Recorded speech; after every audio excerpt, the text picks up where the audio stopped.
Hello friends, a very good evening. So एक बार फिर से आपके सामने हूँ, चंद नई पंक्तियों के साथ एक नई कविता को लेकर।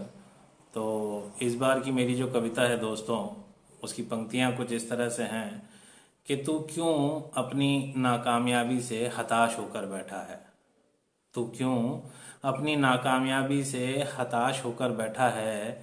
अरे वो कौन सी मंजिल है जो तुझे नहीं मिली। भला ऐसी वो कौन सी परेशानी है जिसने तुझे रोका है।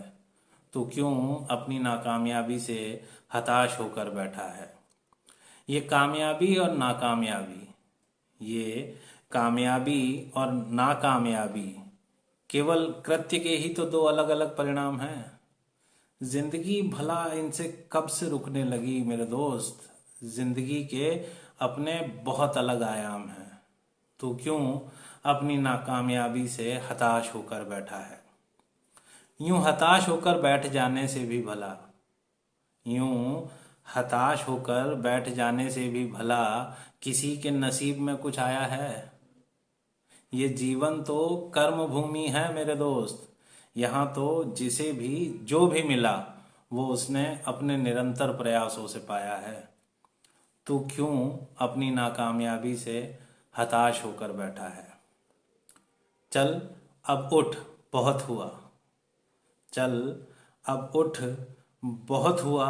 अरे चल एक बार फिर से प्रयास तो कर। तूने ही कहा था ना मुझसे कि उसने मुंह फेर लिया है तुझसे। चल अपने दोनों हाथ फिर से उठा और इस बार सच्चे दिल से फिर से उसकी अरदास तो कर। तू क्यों अपनी नाकामयाबी से हताश होकर बैठा है। यूं निरंतर बिना थके बिना रुके अपनी कोशिशों को लगातार दोहराते रहना, बस यही तो हम लोगों की एक आदत है। अरे तू भी इसे यूं ही खामखा न समझ, ये भी उस परवरदिगार की ही एक इबादत है। तू क्यों अपनी नाकामयाबी से हताश होकर बैठा है।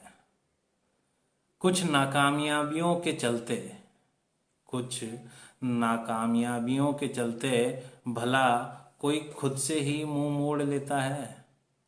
कुछ दुआएं जो मंजूर ना भी हुई हों, कुछ दुआएं जो मंजूर ना भी हुई हों, तो भी मेरे भाई इस दुनिया में कहीं कोई इबादत करना थोड़े ही छोड़ देता है।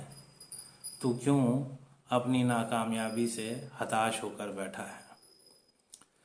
So that's it guys. आपको ये कविता कैसी लगी मुझे कमेंट सेक्शन में जाकर अपने कमेंट्स के थ्रू प्लीज़ ज़रूर बताइएगा। और जल्दी फिर मुलाकात होगी एक नई कविता के साथ और कुछ नई पंक्तियों के साथ। तब तक के लिए शुभ रात्रि, शब ब खैर।